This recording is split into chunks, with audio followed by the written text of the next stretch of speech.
Welcome to Appu kitchen. இன்றைக்கி நாம் ஈரல் கிரேவி எப்படி செய்கிறதுன்னு பார்க்க போகிறோம். இதில் விட்டமின் ஏ இருக்குது. ரத்த சோகை உள்ளவங்க இதை கட்டாயம் எடுத்துக்கலாம்.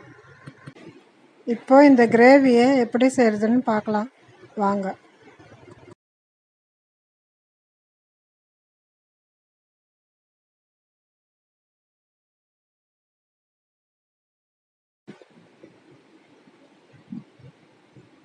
நான் 300 கிராம் ஈரல் எடுத்திருக்கேன். அதை நல்லா மஞ்சள் பொடி போட்டு நல்லா கழுவி எடுத்து வச்சுருக்கேன். இப்போ மசாலா எப்படி அரைக்கிறதுன்னு பார்க்கலாம். 3 லவங்கம், ஒரு பெரிய பட்டை, கொஞ்சம் சோம்பு, அது மிக்சியில் போட்டு அரைச்சிக்கலாம். கொஞ்சம் பொடியாக்கிடலாம். பாருங்கள், அரைச்சாச்சு. இப்போ பெரிய சைஸ் வெங்காயம் 4 எடுத்துருக்கேன். அதையும் மிக்சியில் போட்டு அரைச்சி எடுத்துக்கலாம்.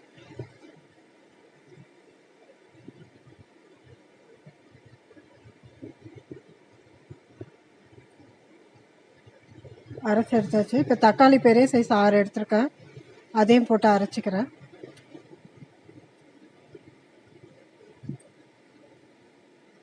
அரைச்சி எடுத்தாச்சு தக்காளி. கடாய் வச்சுருக்கேன். அதில் எண்ணெய் ஊற்றிக்கலாம். தேவையான அளவு ஊற்றிருக்கேன் எண்ணெய். அந்த அரைச்ச பொடியை அதில் கலந்துக்கலாம்.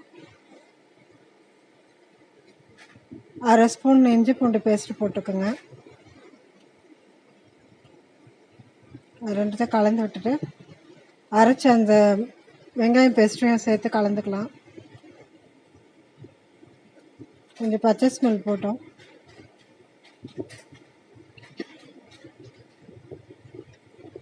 அது கூட இப்போ தக்காளியும் சேர்த்துக்கலாம். ரெண்டுத்தையும் கலந்து விட்டுக்கிறேன்.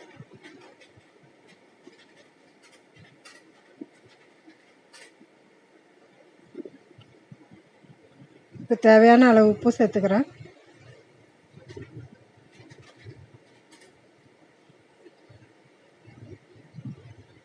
அரை டீஸ்பூன் மஞ்சள் பொடி போட்டிருக்கேன். அதையும் சேர்த்து கலந்துக்குங்க.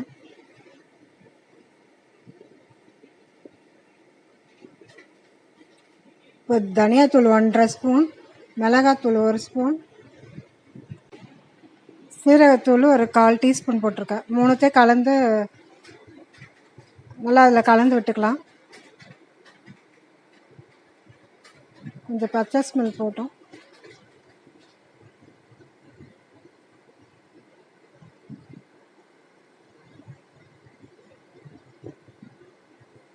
நல்லா கலந்து விட்டாச்சு. அது கூட ஈரல் சேர்த்துக்கலாம்.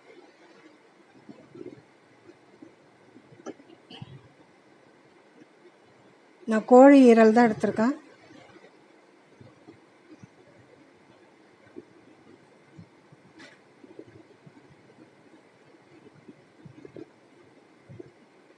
மசாலா நல்லா மிக்ஸ் பண்ணிக்கலாம் நம்ம ஈரலோடு சேர்த்து.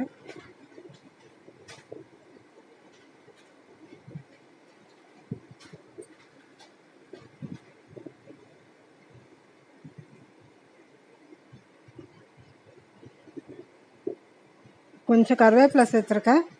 கூட கொஞ்சம் தண்ணியும் சேர்த்துருக்கேன். கொஞ்சமாக தண்ணி விட்டுக்கலாம்.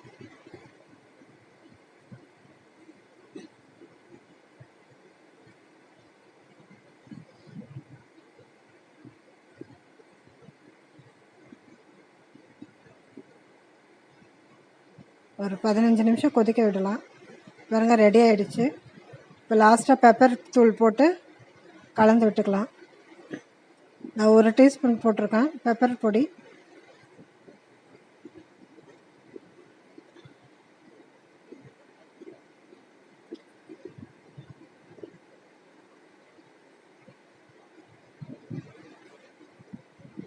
ரெடி ஆகிடுச்சுங்க.